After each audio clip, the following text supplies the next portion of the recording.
Welcome to Crime Besties, to another episode. Here we are again today. Meg, how are you going? I'm all good. We're back in the swing of routine and I'm feeling somewhat good with that. Yeah, me too. Oh, me too. Yeah. It's a hard reality Yep. to get back into, but my God, it's just absolutely needed. I wonder to myself sometimes, is it just that we want what we don't have? I know that when I'm stuck in this rut of routine, I get to a point where I'm like, give me holidays. And then when I come back to routine, I'm like, no, this is my safe zone. I need this. Yeah. I think as well, after 6 odd weeks off, that is more than enough. By the time the 2-week holidays come, the term holidays come, I'm like, yeah, I'm ready for a 2-week break. Yeah. By the end of the 2 weeks, yep, we're good. Go back. I'm ready to start lunch boxes again. I'm ready to start the ferrying around.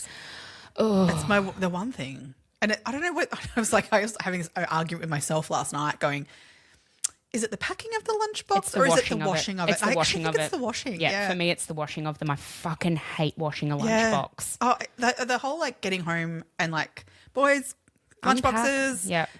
And then looking at them on my kitchen bench. Oh God, that's what it is for me too. I mean, packing, whatever. It takes a bit of time, but it is what it is. I've got that pretty down pat, I think, these days. Yeah, same. Well, because they don't change in my household. Yes, I know exactly what you're talking about. Yeah, so I think for me it's the washing. I can't stand the washing and their little fiddly things because they've all got these fucking bentos and you have to pull it all apart and get the bits. Yeah, oh my God. It's so annoying, but then got to do what you got to do. Oh yeah, then it's but I think the worst bit of it is looking at it going, now am I going to open that and how much food am I going to find in there? Yeah. What are the kids having for afternoon tea today? Yeah, exactly. Yeah, literally mine was open looks like we found our fruit that we're putting out with dinner tonight. Yeah. That's going to get eaten, guys. Yeah, enjoy. And it's been bashed around in your lunchbox all day, but tough shit. Well, if you ate it when you yes, that's right. It would have been fresh and nice. It would have been good. This is really done to yourself. You know, that's it. And as always for start of school in Australia, it is hot as balls. How was our 45-degree day the other day? Jeez, just mental. Yeah, I mean, thank God for air conditioning. I know. Peter and Ollie went on this full drive course last week. I think I might have spoken about it in last week's podcast, but they went away to basically northern Victoria and then over to the border of Victoria and South Australia in the desert. Yeah. To Big Desert, I think it was called. And they went up Mildura way where they had record temperatures in the very high 40s and they were there during some of that and they were camping. Recorded it was 49.8 or 9 or something like that. But people who live there were my temperature where I specifically was it was 51, 52. Yeah. I've seen people talking about. So crazy. It's it was insane hot. Yep. I have to say though, I actually don't mind it. What? It doesn't bother me. That kind of heat. It was dry heat. If it's dry heat, yeah. We've had humidity here this week and it's disgusting. I fucking hate humidity. Me too. I will take that 45-degree day dry heat over a 32-degree muggy day any day of the week. I actually agree with you on that. Yeah. I actually didn't mind the heat of also because we've got air conditioning everywhere. Yeah, I know. But even just because I was walking at one point between where I work, different buildings and stuff, and someone coming towards me was like, "Oh my God, this is so gross, this heat," and I was like, "Oh, actually I don't mind it. Yeah, I'm fine. I'm actually fine." You know what my mum said to me? This is such an old person thing to say, but my mum said to me the other day, she's like, "Oh, kids these days, they're so soft. When we were at school, we had no air conditioning and we didn't even have water bottles. We just we didn't even have water bottles."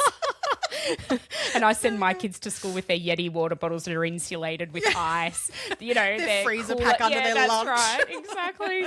I'm like, they're not soft. They're just accustomed to a more comfortable way of living.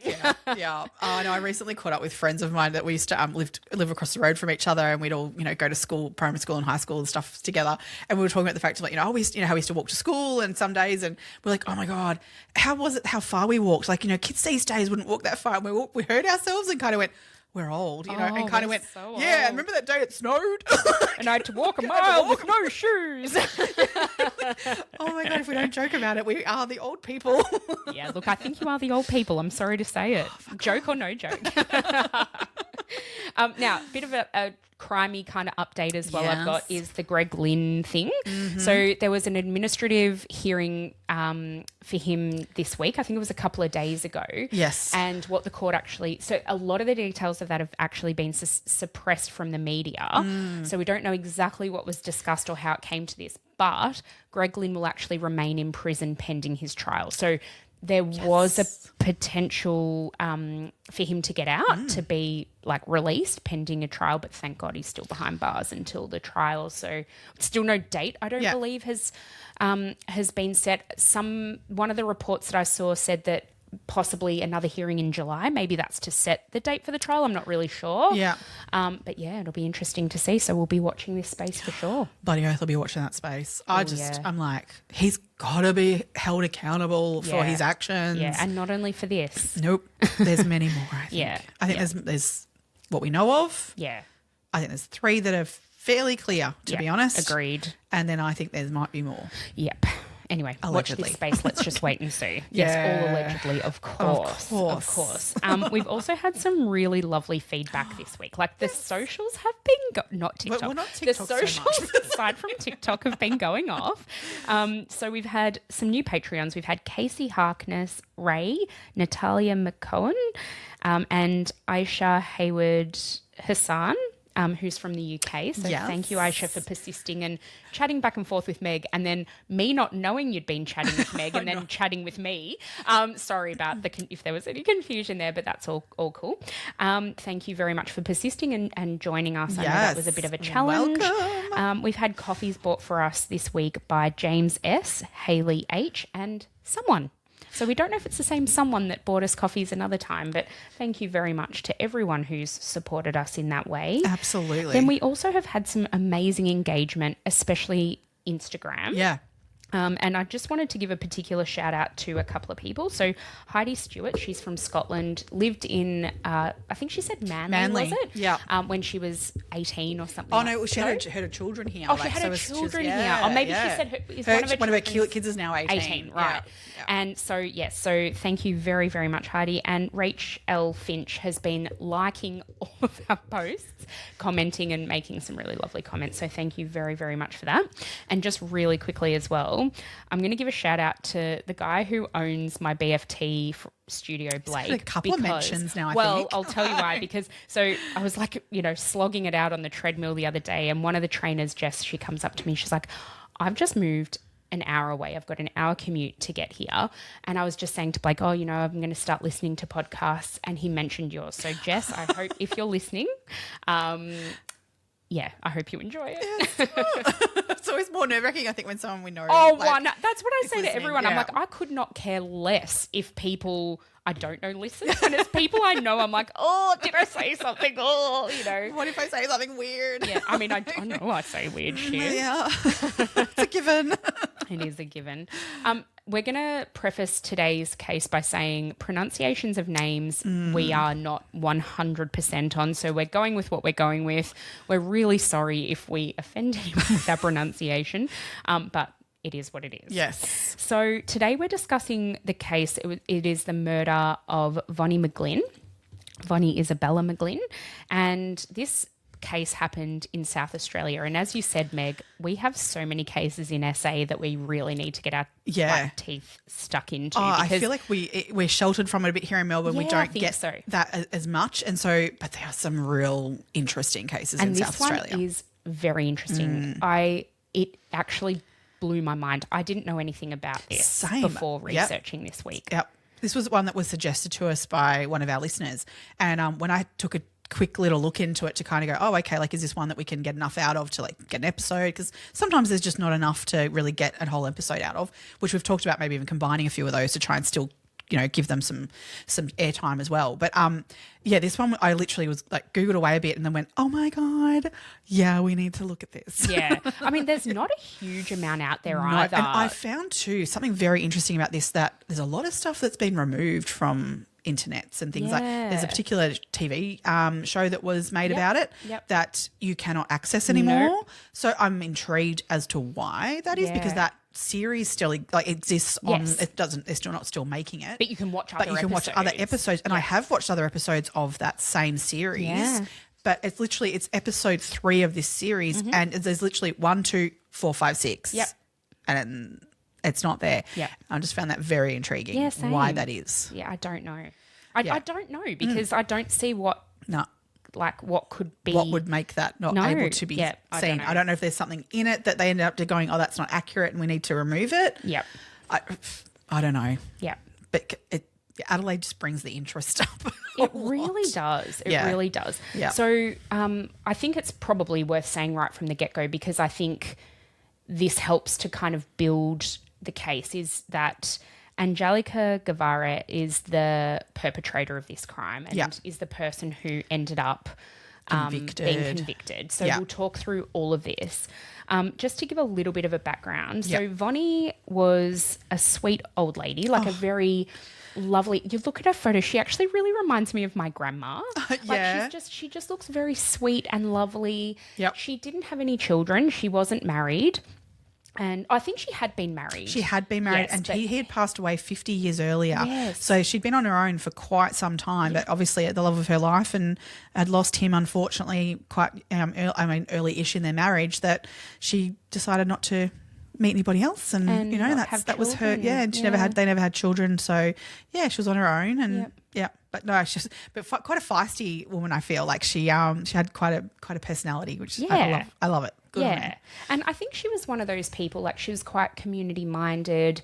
She was in her 80s at the time of her murder. Yes. And like she was still living on her own, very independent, very self-sufficient. She was still cooking for herself. Yeah. And she did have an injury. She actually broke a wrist, and, she had community around her and support around her. Yeah. The only other living family that I could find was her brother Donald. Yeah. So he lived interstate. And lived in Queensland, Yeah, so he couldn't necessarily be there to help her physically, but I know they kept in very regular contact. They'd call each other. Well, he was the one who organised for her to have this Red Cross, what do they call it? Telecross, they called it, which I don't know if it's still exists or not. It does. If it does, I'm like, oh my God, that's awesome. I need to get onto that for people in my life that could do with that. Yep. And what it is that they do a regular phone call once a day between sort of the hours of 7 and 9 a.m. ish. They will call these people, and you can volunteer to this program to be the person who calls.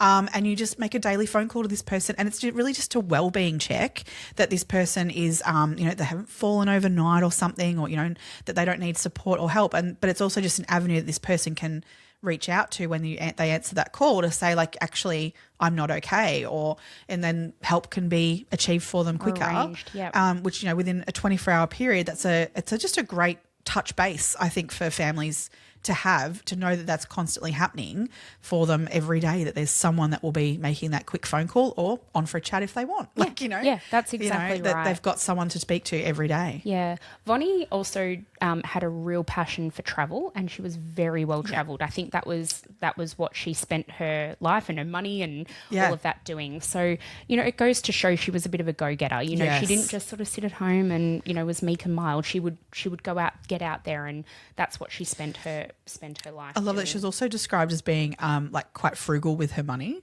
and that she actually owned a fridge that she'd been given as a gift from 1958. Yes. And that was her same fridge she was using to this day. She was someone who I think, she loved to travel and do those sorts of things, and was still doing travel up to this point. She would go on trips, not necessarily overseas, but she would, plan trips for herself and amazing. But she would, put her money where she wanted to use it in those senses, and she'd be frugal in other ways to ensure that she could do nice trips and things. Wanted to do. Good on her. Yeah, amazing. Absolutely. She put her money where she wanted to spend it. Yeah. Good on her. Absolutely. Yeah. And I also feel like that's really reminiscent of that generation as well. We call it, in our house, we call them biffles, buy it for life. So where you spend more money on something because you know it's going to last you maybe not 50 odd years, but for a significant portion of your life. And I think if you ask my dad, nothing's made as good today as it was made back then. So she was one of those types of people too. She really invested in the core things that she needed, and so totally she was living on her own at the time of her murder. She lived in Selina Street in Raynella in South Australia, and as I said before, she had a really strong community around her. She had several neighbours who checked in on her, helped her. I mentioned that she fractured her wrist, and one of her neighbours, I think her name was Sharon, would take her to doctor's appointments and get groceries for her and just check in and make sure she didn't need any help. And her husband would do little odd jobs around the house for Vonnie and repair things that needed repairing and help her out in those ways. She also had another ex-neighbour, Therese, who ended up being just one of her really good friends. Therese moved away from Rainella, but would still check in with Vonnie all the time. So she had community around her. She had friends. She would take herself to the shops all the time. She was very routine in what she would do, and I love this, that every day she'd go to McDonald's for breakfast. What's your McDonald's breakfast order? Oh, not a big fan of McDonald's breakfast. Aren't you? No. But I'd get an egg and bacon McMuffin. I always go an egg and bacon McMuffin, extra egg. One extra egg? Yeah. Double egg McMuffin. Yeah. Okay. I can't do 2 eggs. That's a lot. Oh, yeah, no. That'd be very filling. Oh, well, not really. I mean, no, not for me. No, double egg McMuffin, that'll do me. Okay, Gus. yeah, right. Yep. Yeah, okay. That's my go-to. Just trying to think how you get your mouth around it. Yeah, okay, cool. Oh, no, it squishes down. It's fine. Look, an egg muffin isn't that thick. No, okay, Add cool. a little extra egg. Oh, no, don't worry. I have no trouble. So let's have a bit of a chat now about Angelica and her background, and then we'll get to the timeline of events. So Angelika Gavare was born in 1975. Don't have an exact date of birth for her, but she was actually born in Latvia. Yeah. And she gave birth to her first daughter in Latvia in 1993, I want to say. Yeah, I think that sounds right. And then she moved to Australia and she met a man, and they had this man's name was Giuseppe. They had another daughter together in Australia. I think it was about 2006. 5, I was going to say. 5 or 6, yeah, that sounds about there. right. Yeah, that sounds about right. Yeah. So basically... she migrated here in 2001. Yep, that's right. Oh, sorry, her first daughter was born in 1998. Anyway, 2005 they had their daughter. Yes, now that I'm reading my notes, that helps. So during this time, Angelica and the 2 girls at the start, they actually lived with Angelica's mum. So she and Giuseppe, I think she fell pregnant very, very early in their relationship, and they weren't quite ready to move in together. So they were living with Angelica's mum. Her name was Inara Dombrovska. They then, so after a few months, Giuseppe and Angelica decided to move in together. Yeah. And that only lasted a very short, it was a mere month. It was from March to August or something like that, only a few months. Yeah. And then they broke up. Giuseppe and Angelica broke up. And Angelica actually purchased a home after this and moved into that home with her 2 daughters. So this was in August of 2006. Yeah. In 2008, this is just giving you a bit of a background on Angelica and her, her MO, I guess. Yeah. She was working at a newsagent, and her employment there was terminated because she stole one of her co-workers' credit cards and was using it to buy all manner of shit. What the fuck? Yeah. Number one, you don't shit where you eat. Why? If you're going to steal someone's credit card, why are you stealing your co-worker's credit card? Yeah, she's an interesting person. She's such an interesting person. All of this. There's so much to her that I just... really intriguing. Oh, I find her so intriguing. Yeah. She was also studying accounting at TAFE at the time. Yeah. Yeah. Did you find out, did she ever finish that? No, because basically the day before this murder, basically, the day before Vonnie went missing, she actually had an exam that day. Oh, right. So from where it went from there, I don't know, because... Okay. Yeah, all this transpired. So obviously that just kind of went nowhere. I don't think so. But then again, who knows? She might have finished it after she's sitting in jail. I don't know. I've got no idea. Let's wait and see. Yeah. I mean, who gives a fuck, really? Yeah. But there's a long history of her with a number of issues, criminal kind of things that weren't necessarily convicted or anything. But, I know it wasn't only criminal issues as well. She had real trouble making friends and keeping friends, maintaining any sorts of relationships, be it romantic or not. Yeah. And from what I can gather from different bits and pieces, like putting different reports together, Yes. is she had a very abrasive personality. Yeah. Yeah. She was Yeah. just not somebody, she wasn't somebody that people were drawn to or anything like that. No, not at all. So basically the timeline of all of this. Yeah. In November of 2007, Therese Malloy, who was the ex-neighbour I was talking about, who was Vonnie's friend, was chatting with Vonnie. And she basically said, Vonnie said to Therese that there was this young woman who approached her about becoming her carer, right? So at this point, Vonnie had broken her wrist. So, yeah, in 2008, August 2008, she'd broken her arm. And like Vonnie was willing to take some assistance during that time. But as we said, she's a very independent sort of person. So she wasn't really wanting like too much help. She took on Meals on Wheels to help her with that sort of things. She would have someone come in and help her with the showering. And she did have some transport support with, for appointments, being that, her neighbour and things like that you mentioned. Sharon, yeah. But this is when, this is where it gets really weird, because this random young woman appears at Vonnie's door offering to be her carer. Yeah. Now, Vonnie has discussed this with several people. Yeah. The first person she told apparently was Sharon, her neighbour, and this was on one of her visits to the doctor following up like something with her broken arm. Yes. And Vonnie just mentioned to Sharon that this had happened. And Sharon was like, oh, that's a bit weird, but kind of dismissed it because Vonnie dismissed it. Like she was like, oh, it made me feel a bit uncomfortable, but I just told her to go away. Well, because at first, if you just told her, no, like go away, and she's got, we sort of go, well, okay, so maybe there was some sort of connection of like a council, get in touch with these people, there's different services they provide, and someone's rocked up and they've been a bit of a miscommunication that she had already said, no, she didn't want that sort of stuff, and they've rocked up, and so Vonnie's had to tell them, no, I really don't. Yeah. Goodbye. Yeah. I think a first initial like contact of that, you'd kind of be a bit like, it's a bit weird, think that's but what okay. happened. Yeah. But then this person was clearly quite persistent because then Therese, her former neighbour, reports that Vonnie mentioned she was really afraid of this young woman.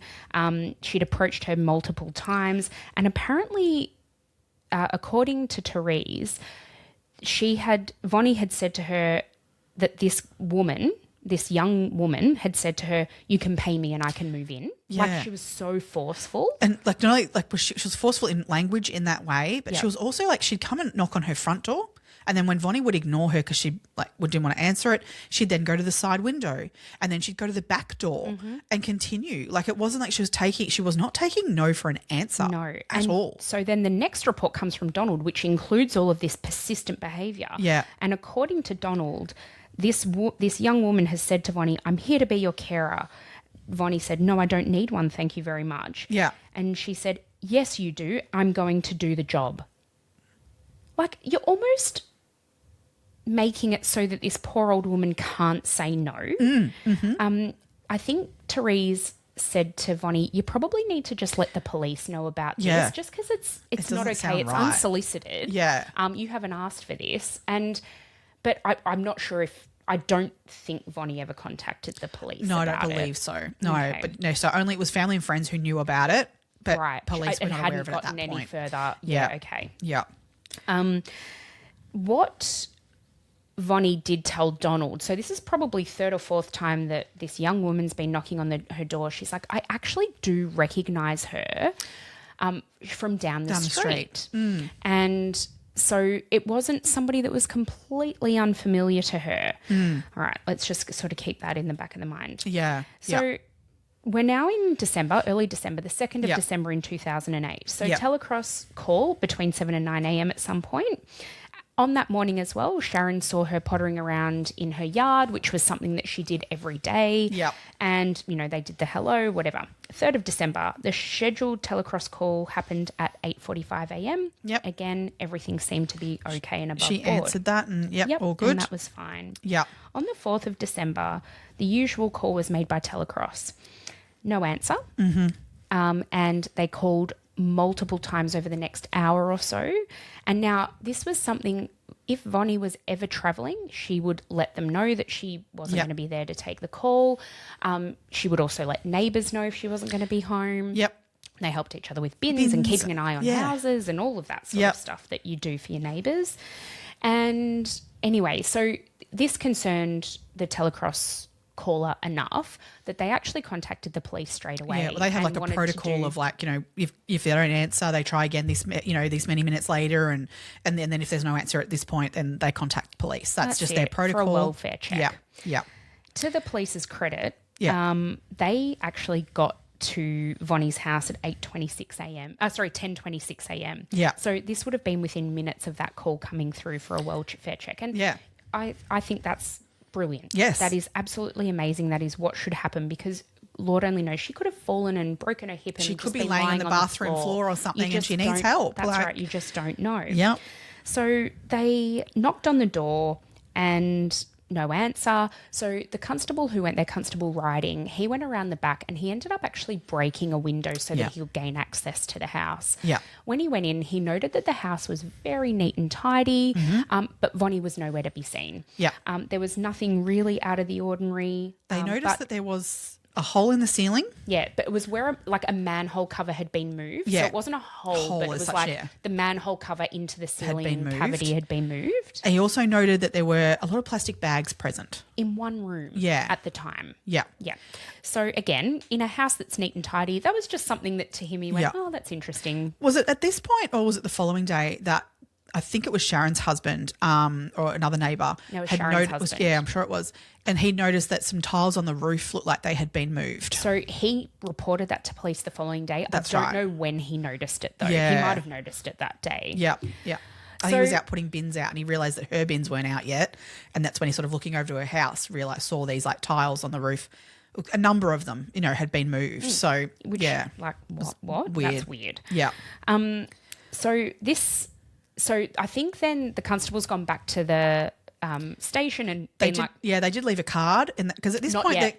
Oh, so they okay. went back to leave the card. So the sergeant, so this officer, he's broken a window, checked it out, everything's fine. He's just Yep. left. Yeah. I think he's gone back to the station and told his sergeant what had happened. The sergeant's like, well, you've got to leave a card because if she comes home now, someone's she's broken gonna her think back someone's window. broken into her house. Yeah. So then the sergeant goes back and he leaves a card in the letterbox initially. Because I guess at this point, all they can assume is maybe she's gone shopping for the day. Yeah.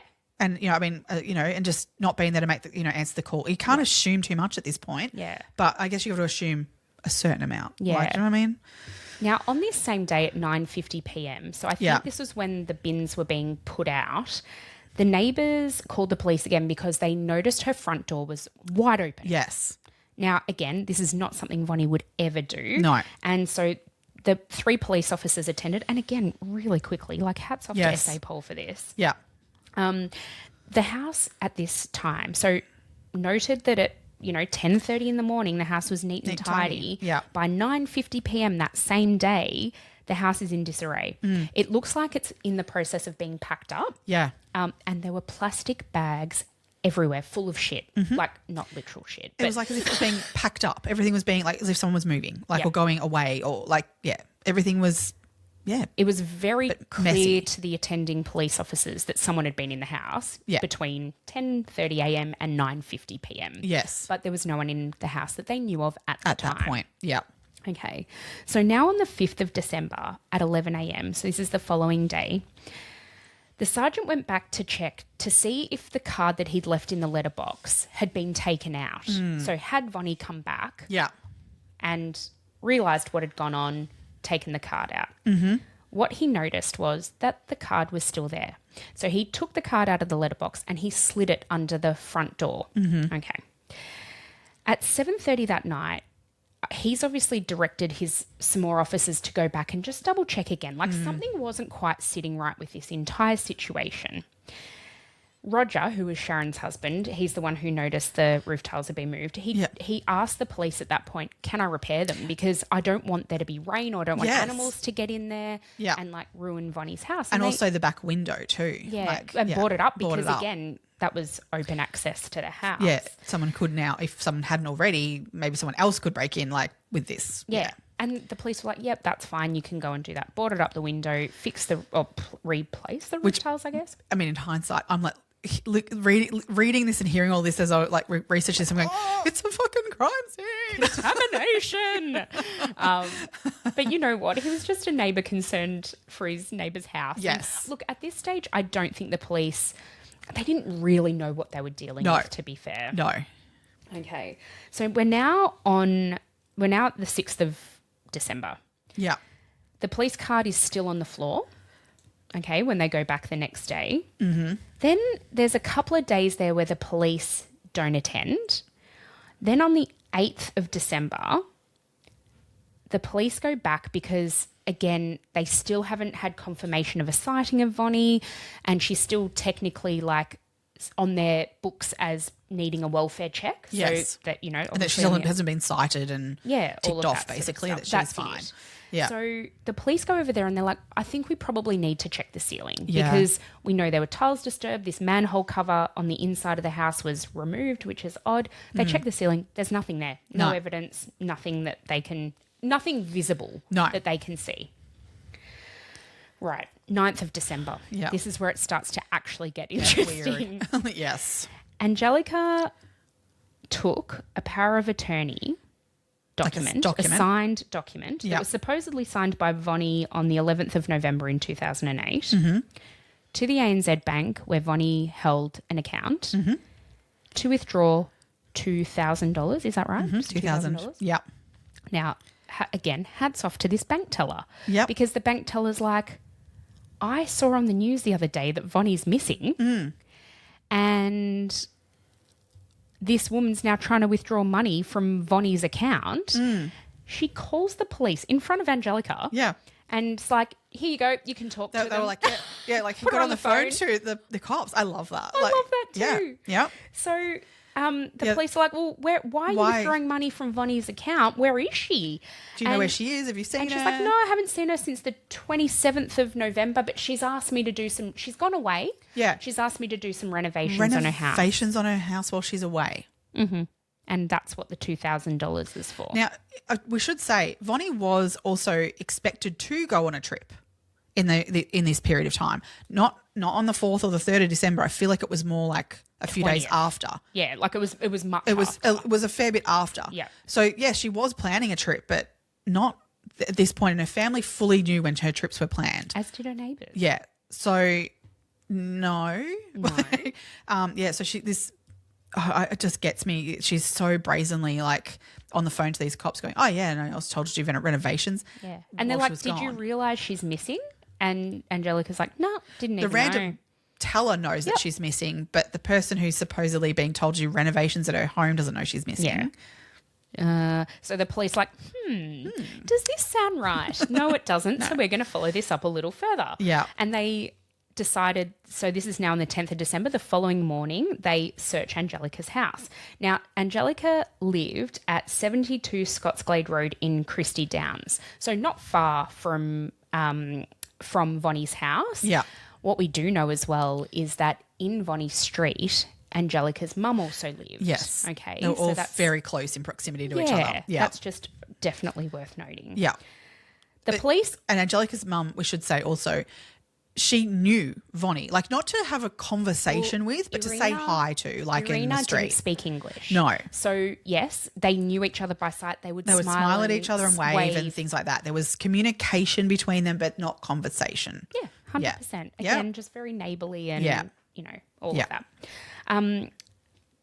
I think Irina had a Latvian family daycare. Yeah. So she had lots of kids around all the time and would be out and about in the community. So people did know her to look at her and wave and say hi and all of that sort of thing. Yeah.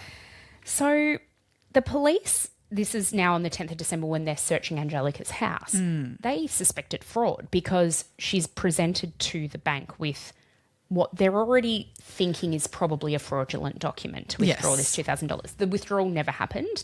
She was not allowed to withdraw that. No. Thankfully. Yeah. Not allowed to withdraw that, that $2,000 that... No. Should we also... I'm not sure if it was this early on that they realised this or not. Oh, no, probably not, actually. But what Angelica also did was she impersonated Vonnie to she called the Salvation Army to come and collect furniture. She impersonated her on the phone call to the council to come and collect hard rubbish. So Yeah, there was a being dodgy going on. Yeah. Like, at Angelica's house, what the police found was interesting. Yeah. They found Vonnie's pension card, this little Balinese table that was in Vonnie's home, very distinctive. Like, it's not something that you could just go down to Kmart and, buy the it was dime a dozen. It was unique. And they did ask her, they asked Angelica, have you been overseas and, been to Bali or anything? She was like, no, but she's got these actual Balinese furniture that has come from Bali. Like, a toaster oven that belonged to Vonnie. Yeah. Vonnie's passport, keys to her house. Yeah. And many other little knick-knacky type items. Yeah, and lots of other personal documents. Yeah. So she had a lot of Vonnie's shit. Yeah. The search history on Angelica's computer is also an interesting thing. Oh, yes. Oh, yes. She's a fucking... I love the way the cop said to her at one point, you've got a clear fascination with true crime. Yeah. I mean, don't we all? not to the extent. So she looked up like murderers, female murderers. She looked up DNA, how DNA works, how you leave DNA behind, how police can identify your DNA. Yep. She also searched and was on the land titles website for hours. Yeah. And how do you sell a home without a real estate agent? Yeah. How do you sell a home that's not in your name? No, she didn't actually search that. But I think that's probably what she was looking for. Yeah. And then she also spent some time accessing Vonnie's ANZ bank account online. Now, as you said, you're right, it was around this time that she contacted the council and contacted the Silvers to pick all that stuff up. Yeah. Now... So, yeah, basically you're looking at someone who's clearly got an intention to sell that house. Yeah. Like, she's clearing out the furniture. She's looking up Google the land searching title. things of how to, sell this place. Like, what? Yeah, the police are like, what the fuck is Who actually is this going woman on and here? what's going on?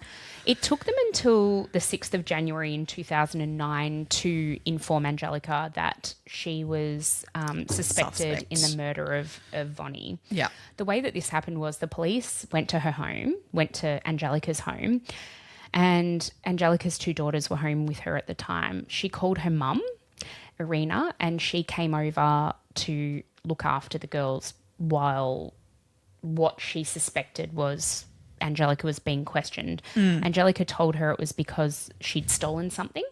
Yep. And which her mum was like, well, yeah, checks out. You've done that before. I 100% think that you would do that. So, yeah, it wasn't until much, much later that she realised exactly what the extent of this was. Yeah. Now, on the 23rd of Feb in 2009, the partial remains of Vonnie's body was found at the creek that ran literally out the back of Angelica's house. Yep. Like literally across the road, like right there. Yeah, right across the road. Right across the road. Yeah. From her home. Yeah. The head, arms and legs had been removed from her torso. The cause of death was unable to be determined because of the extensive decomposition. So we're talking 2.5 months from the time that Vonnie disappeared until these remains were found. So extensive decomposition, especially when you consider the fact that it's over summer. Yeah. Adelaide's hot as balls. Yeah. And they also found at the same time pieces of a statue that had belonged to Vonnie. Yes. And they were found in and amongst these other body parts that were found. Yeah. And we should, I guess, say, the body parts that were found were not her head, her hands. Yeah, head or hands. Head and hands, that's right. So there were other, so not all body parts were found at this point. What they were able to determine on autopsy was the fact that a hacksaw had been used to dismember the body. Dismember her body. Yeah. Just, oh my God. Yeah. So a couple of days into the search, now, because they were still looking, they'd found her torso and her legs and her arms. Because the police were still looking for her head and her hands, they were still searching along the creek. Yeah. And a couple of days after they discovered her torso, they found an abandoned pram. Yes. Now, this pram was hidden in scrub along this same creek trail, and the stroller was actually shown on the evening news that night. Yes. Because there was massive interest in this case in South Australia. I do not remember hearing anything about it here. But I don't think it was reported here, which is insane. Yep. So Agnes Dombrovska, who was Angelica's sister, was watching the news, and she saw that pram and she's like, oh my God, I recognize that pram. There was a piece on the back of it that, and you know, the like between the wheels, and we've all had prams in the past that, you know, like, it had a little piece that had fallen off, like, and it still worked perfectly fine, but there was a little piece that had like come between those two and was dangling off.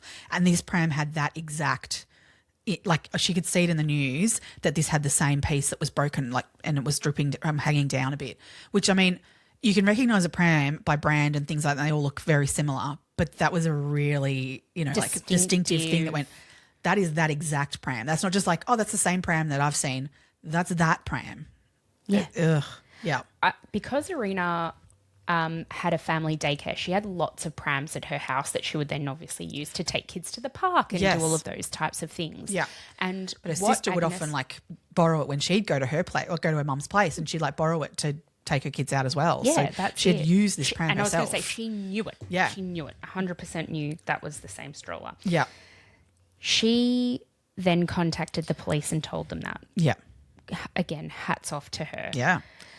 That would be tough, a tough thing to do. But well, I think wonder Angelica, how much was she putting together? Like, you know? Well, I think, I mean, at this stage, they knew Angelica had been arrested for something. Yes.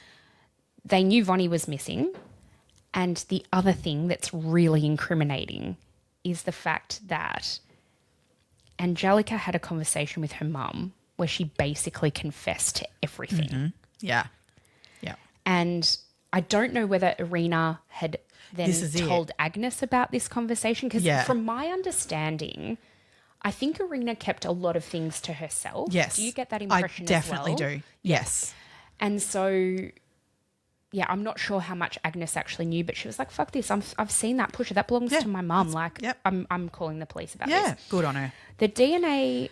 So the stroller was then tested for DNA. I'm assuming by this point the police are like, who knows what we're going to find? It's been sitting out here potentially for months. And it looked like it had been sitting out there for months. Like it was weather-worn and filthy. Yeah. They actually got DNA off the seat of that pusher that belonged to Vonnie. Yeah. Yeah. They also found DNA belonging to Vonnie in the boot of Angelica's car. Yes. Now, eyewitnesses saw... There was also blood on the pram too. Yes. As well as the DNA. Like there was, eyewitnesses reported seeing Angelica push this pusher down the creek trail with plastic bags in it. Now, it's really hard to corroborate that because these people came forward after a lot of these details had been released to the public. So they're not necessarily reliable witnesses. I'm not saying they were lying. They fully think that they saw her potentially, now we know, transporting Vonnie's body. Yeah. But really hard to kind of hold up in court. These people did testify in the trial, but I don't know that a lot of weight was given to their testimony. Yeah, there was quite a few that would be dismissed by the judge. Yeah. Yeah. Yeah. And I can actually understand that. Yeah. I can. Yeah. So Angelica was charged with the murder of Vonnie. She pleaded not guilty. Yeah. Now, her first statement... First version of events. Let me go through what the police allege first, actually, and then we'll get to Angelica's version of events. So the police allege that Angelica battered Vonnie with one of her own statues, which is what they found remnants of in and amongst her body parts. Yep. Dismembered her body with a hacksaw. Yep. Transported her body back to her house in the boot of her car, and then disposed of it via the pusher down the creek path. Yeah. So while she kept it at her place, she buried it in the backyard under the kids' cubby. That is so fucked up. Do we know how long did they allege she kept her body there for? I think it was like 5 days. Oh, Jesus. I think it was 5 days. Oh my God. That's disgusting. Yeah. And her kids were playing on that cubby house. Mm-hmm. As well as other kids that were at, around. Oh, that's I don't know, awful. like, yeah. Oh, that is so friggin' awful. I didn't realise it was that long. I thought it was like overnight. I believe it was like, I'm pretty sure it was, well, because they don't really know the what exact day. timeline. They're assuming Yeah. like, well, there's fairly tight timeline because of the phone calls that were made by Telecross of like when things occurred. Yeah. So yeah, they believe it's 5 days. Oh my gosh. So the defence, so basically at this stage, her defence is I didn't kill Vonnie. I just took advantage of her missing to get her money. Yeah, her words were, oh God, it was really awful. She's, oh God, there was a real quote from her interview saying, I basically took advantage of the moment and like sort of thought that that I could get something out of this. Yeah, they're the words she used. Yeah, that's exactly what it was. It was like I could get something from this. Yeah. So she was sort of fucking psycho. Yeah, basically saying, someone down the street from me's gone missing. Well, she's got a good house. I could make money off of selling that. Like, and so if I do this, so she was admitting that to that portion of like, fraud in terms of the power of attorney and stealing things and planning to sell the house. She was admitting to that, but I don't know what happened to her. I just would have went, she's missing. Sweet, I'll go. Yeah. Sorry, but her body's literally found at the front of your house, basically across the road from where you live. Yeah. Oh my God, honestly. Well, this was before the body was found that she was admitted to that part. Yeah, that's true, actually. Sorry, I think once the body was found, she then changed her story again. That's absolutely right. Yeah. You're absolutely right. Yeah.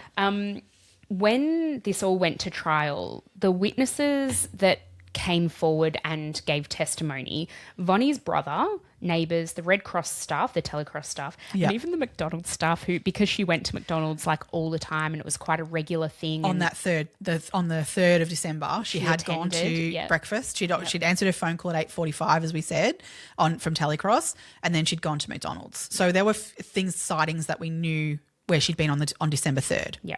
And the other interesting person to give testimony was Inara.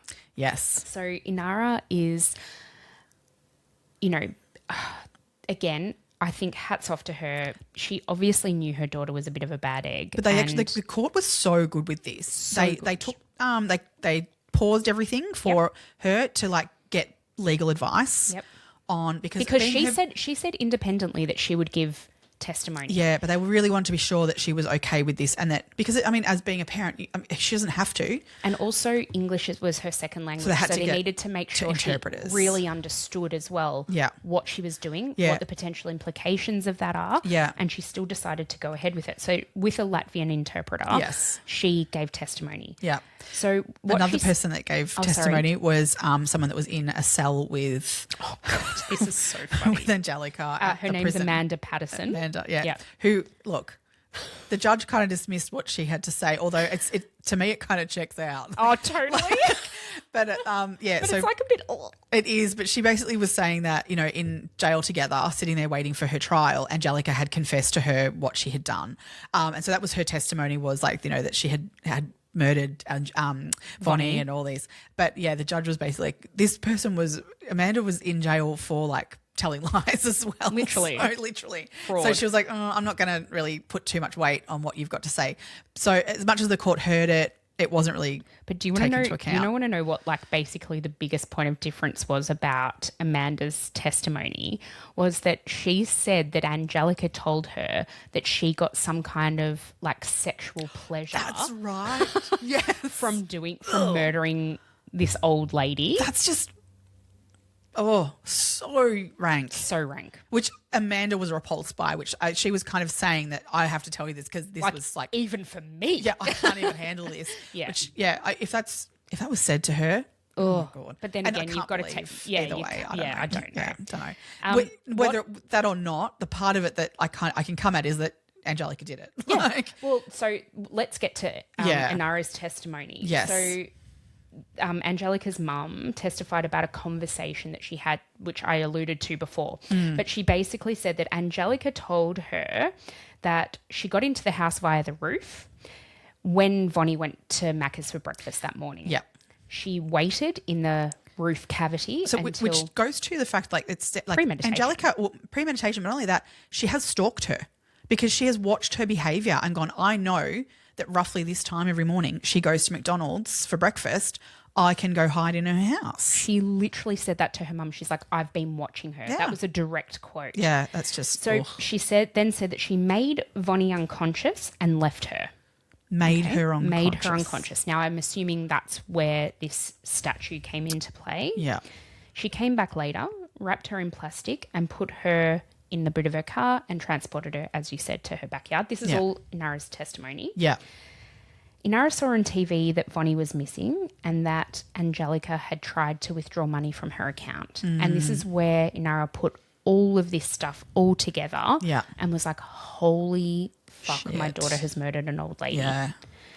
She then tried to backtrack on that confession, as in Angelica to her mum, tried to backtrack on that and was like, oh, I was only joking. It wasn't for real. I was just saying what might have, what might have happened. Like I could have done that. Yeah.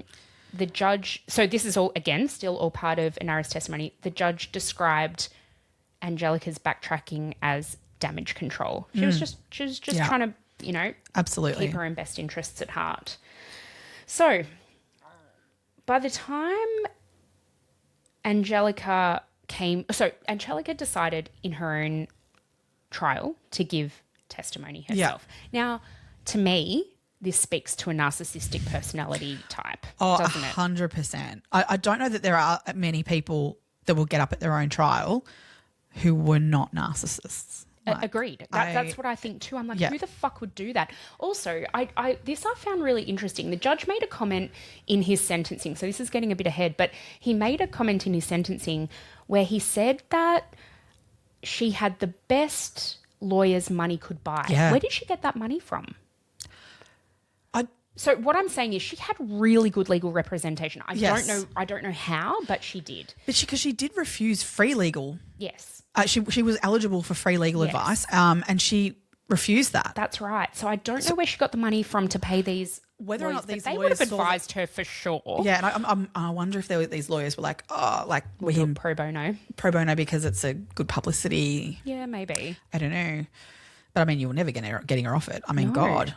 No, God. Anyway, so that was just I didn't really see how she had the means to afford these amazing lawyers. Not at all. I don't know about that. Yeah. But anyway, they would have advised her, I have no doubt, not to testify, but she did. Yeah.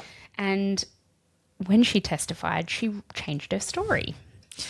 So it's just insanity. Oh, she's a nutter.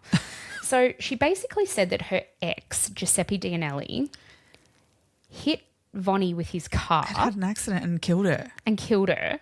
Then he rang Angelica. Now, I don't believe their split was all that amicable. Oh no. Do you not know the story? Go. Oh my God. That their relationship was toxic as fuck. Oh, go. So at one point, well, I think it was the end of it, so they ended up in court, right? Because she was accusing him of being abusive and all this, and that he had broken her leg. That's right. Yes. And so in that court, however it came out, I couldn't read the entire transcript of this court case, but at the end of it, the judge had turned to them and said that Angelica was so unbelievable that there is no truth to. She didn't even ever have a broken leg.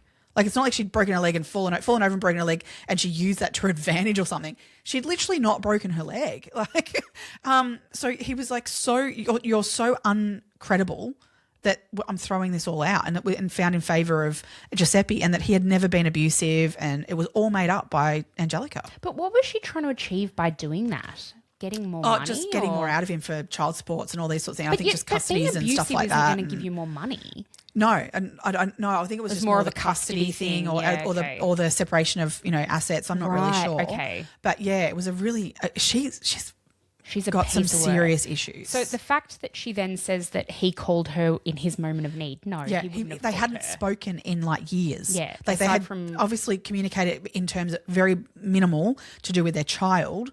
Well, but I believe they didn't even have didn't talk to each other. No, they did not speak to each other. Like, as in, that's what I mean. Like, there was maybe a message here or there of I'm picking up their child at this time. Yes. But there was no actual communication between the two of them. He was like, she is the last person on earth I would call for help. Like, I don't even speak to her.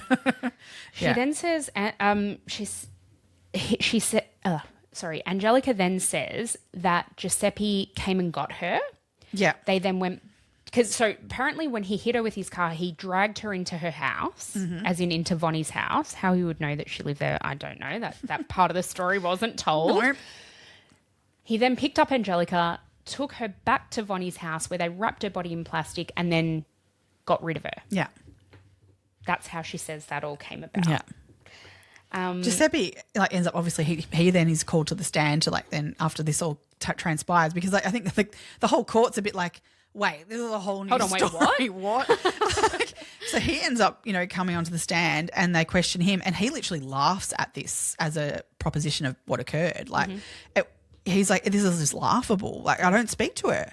Yeah, and also he had an alibi for the day. Airtight alibi, yeah. He was at his nephew's birthday party. There's photos, there's video 30K of him. away. Yeah, he could. It was physically impossible for him to be in the area for this to have occurred. Exactly. Yeah. And when you match that up with when the police attended, there just was no physical way he could have done it. No.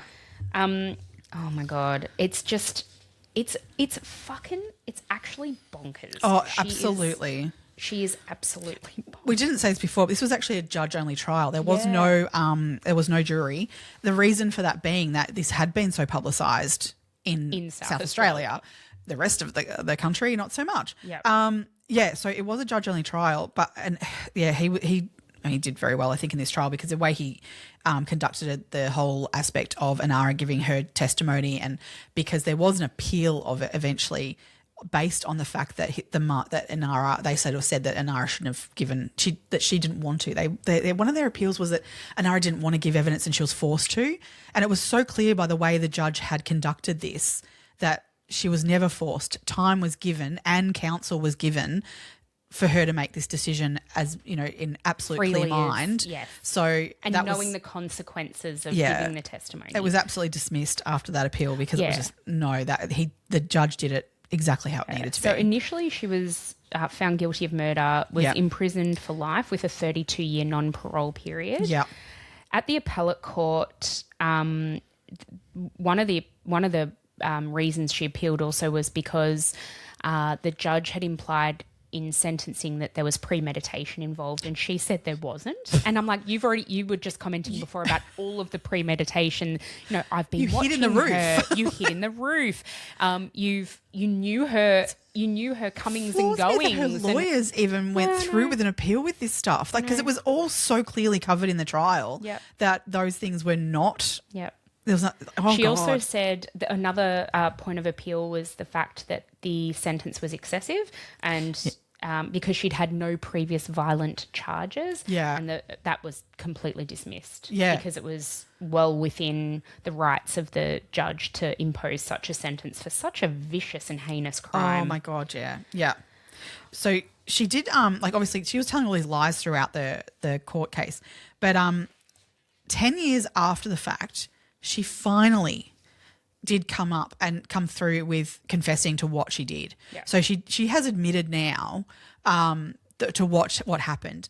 And but then I look at that and I'm like, you are fucking doing this because you want an earlier parole. You're doing this for your own self. Oh, totally. Yeah. But it did take her 10 years to do that finally, which she then, did appeal then at that stage as well for a shorter sentence. And again, it was thrown out because the judge said that that there's no way. So in 2024 it was that she wanted a reduced sentence due to the fact that she'd now confessed and all these things. But the court rejected the application in 2025 based on the fact that it took her too long to come forward with the actual story of what occurred. The other part of it is that South Australia have a no body, no parole. Yes. What's the word I'm looking for? No parole. Yes, you don't get parole. Yeah, that's it. Yeah, and because they still to this day haven't found Vonnie's head or hand. She's admitted to people saying they will never find them. Yeah, but she won't tell anyone where. So this is the thing. So she's not eligible for parole because Vonnie's full body hasn't been found. No. So she's now confessed to the fact of all those steps that she took on the day. Yeah. Other than telling people where the rest of her body is. Yeah. What the fuck? It's so fucked up. Yeah. Why not tell her family where they can find all of her. Like that Yeah. it feels so gross. It feels yuck. I mean, it's so yuck well, anyway, but absolutely. it's just that like extra bit that she's just got over them, isn't it? Yeah. Again, it speaks to the narcissism. Like, I know something that you don't know. Exactly. Yeah, it's holding that over everyone and being in control. All that I can think of that is, thank fuck, the only good part of that is, yep, she's not getting parole. No. She's not getting parole. That's great. She shouldn't be. No.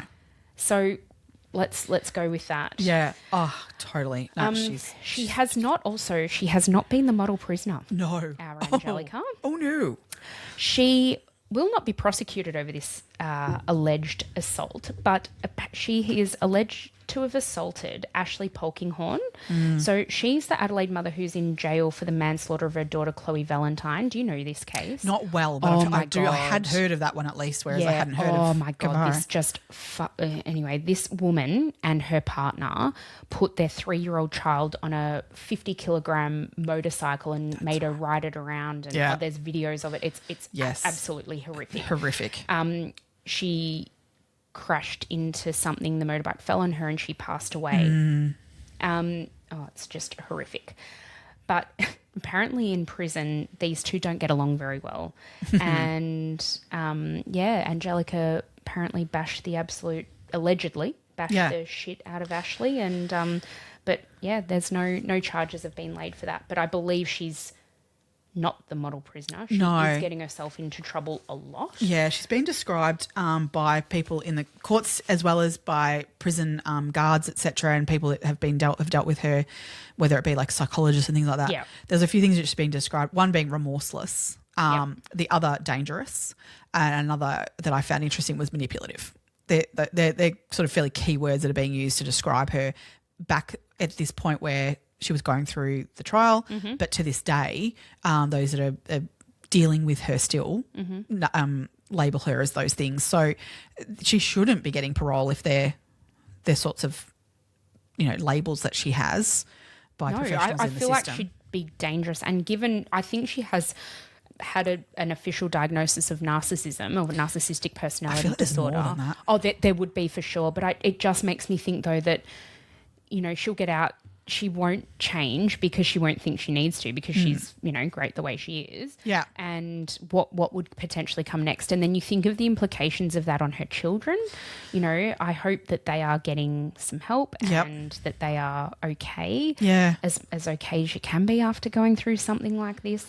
She's an interesting one in that, we talk about, she's not a serial killer, but she clearly hadn't, this was kind of nothing to her to murder Vonnie. And I look at her as her background, and there's generally like childhood trauma and all these things, but it sounds like her mum and her sister were all very typical citizens, law-abiding. Absolutely. Her mum being she worked with children and things like that. Caring, nurturing. Clearly had enough nous about them to kind of go, no, there's something actually wrong with our daughter, sister that we still need to be law-abiding and we need to actually go against her and report these things and stand up for what's right for Vonnie. And to me that says that this family, she was raised in a good family from what we can gather. Maybe there's stuff out there we just don't know, which is very, very possible. But from on the surface, you kind of go, where has she come from? And that's the thing, with cases like this, I think to myself, Angelica would have been dropping her kids at school, chatting with mums and other parents at the school gate. Yep. And then on the other hand, she's going out there and dismembering another human being. The contrast of that is mind-blowing to me. And the other image about this that I cannot get out of my head is her transporting Vonnie's remains in a pusher that she had used to push her own children around in. Yep. That disturbs me. The whole thing of murdering somebody, but then chopping up their remains. I know. That is next level. It is next level. And a female doing that just seems so unusual. I know. I can't even. It's so brutal. Yeah. It's so brutal. Really does floor me. Yeah, same. I think of the whole thing. It's similar. It's Adelaide again, but Snowtown esque in terms of dismembering bodies and stuff, that you kind of go, this bunch of men doing that is still not, is incomprehensible. But I can grasp that slightly more than a female on her own making these decisions to murder someone that brutally. It just seems so unusual. Like, for money, like as in to get her house, and like, you know, it's a. But how did she think she wasn't going to get caught with this stuff? It was so. I know, but also like, how did she think she? I'm just thinking, like, in terms of identifying ourselves when we're doing things, right? Mm-hmm. How did she think she was going to sell Vonnie's house without, like, someone going, "Hey, this doesn't look right"? Like, the way her brain thinks is really not normal. She clearly has mental health stuff, and diagnosable things, because there's no one who is purely sane that would go, like, I can get away with that. No way. It's in your own backyard, basically. This is someone in, like, you know, yours and your mum's, you know, streets, your neighbours, let alone, like, so you are close enough by in proximity to be identified as doing this. I just can't get her thinking as to where she thought she knew more than others and was more intelligent than everyone else around her, which I know that's narcissistic traits of, like, but this is like taking it to the absolute extreme to think that you can get away with it. Yeah. Oh, I know. It's just, I think we could talk around that for a long time. I'm interested to know what people think. Yeah. And especially our listeners who are in South Australia. Yeah. Like, I'd love to know what the vibe was around the time. Like, were you talking about this? Was this something that everyone was like, I wonder who did it? Or, you know, I'd love to know. It's clearly that person. Yeah, I'd love to know, like, what the rhetoric was around the time. Yeah. The other thing I wanted to highlight in this a little bit was elder grooming, which I don't think this really... It doesn't strictly fit. It doesn't strictly fit. It was an attempt at it, I think, a very poor attempt in that, like, because, like, elder grooming, we talk about, you know, child abuse and children being groomed, but elder grooming is really a thing. It has been a thing for a long time, but we just now label it. We now know what it is. You know, and people, you know, taking advantage of older people, and, you know, that's what I think she was aiming to do, was to insert herself into Vonnie's life. And then take advantage of her financially and all those sorts of things. But when it was rejected, her alternate for that was, I'll just murder the bitch then. Yeah. Like, you know, which is just whack, as we said. Yeah. But, I mean, I think about how this could have gone if Vonnie had allowed her into her house still. You know, I still think it would have ended up in murder, to be perfectly honest, because that's just Angelica's MO, I think. But I agree. Yeah, but this can be something that people around us can be experiencing quite regularly, and that we need to be more aware of. Yeah, and people taking advantage of vulnerable old people. They might be lonely, and you know, a new friend might come along, and then eventually they get talked into signing things over to them. And all of that sort of stuff. It's just something that, you know, we need to keep an eye on and be a bit more aware of. I mean, you don't want to. This is the thing. I think it can look on the surface like this person is, you know, caring and doing all the right things and supporting someone, but sometimes people's motivations just aren't as nice as you think they are. 9 times out of 10, it probably is that. Yeah. It probably is that someone's just noticed that there's somebody who needs a chat or whatever, or a neighbour that's in need that might need different things. But there are fucking shit people out there. Oh, yeah. who are willing to take advantage. Yeah, definitely. Yeah. But I mean, I'd say, I don't know that this is technically that. I think she attempted it, but she didn't have the personality trait to be able to come across as even caring. She couldn't even, you know, have a conversation with her for, you know, 5 seconds to even. The fact that she was so forceful, and she's like, I'm going to be your carer, you're going to pay me. Yeah. Let me in. I don't know, there's too many people, even, you know, in our elderly, vulnerable community that would kind of go, oh, okay. But I mean, you never know. Like, some people might go, oh my God, I'm supposed to. Like, I'll let this person know how. Like, and as you said earlier, actually, you were like, oh, you know, maybe they could think, oh, maybe the council has sent this person. Maybe the Red Cross have sent this person. Like, and if you didn't know, and you are vulnerable, and you don't.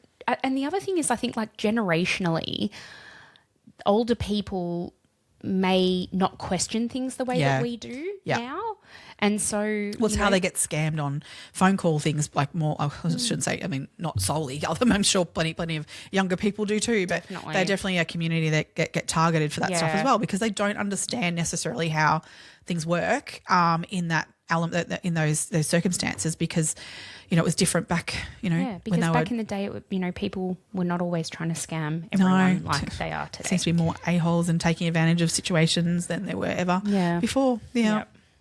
Yes. I think that kind of brings us to the end of this one. It was a bit of a shorter episode than normal, but still gritty. Yeah, still gritty. We're really keen to know what everyone thinks about this one. Yeah. Now, next week we are bringing you a very, very highly requested episode. Yes. This is the West Memphis 3. Yeah. Yep. So we're leaving Australia. Yeah. We're distancing ourselves a little bit. But, West Memphis 3, that's a very, very interesting case. Really keen to get into this. I don't feel like I know enough about this case. Same. It's something I know of it, but I'm like, yeah. I'm actually really keen to really sink my teeth into this and find all the bits. All the nitty-gritty. Yeah. Agreed. Awesome. Thank you again for joining us on another episode of Two Crime Besties. If you haven't already, please join us over on TikTok, Instagram. Our handle at TikTok is 2.crime.besties. Everywhere else we are at 2crimebesties. And you can join us over at Patreon, patreon.com/2crimebesties with a TWO.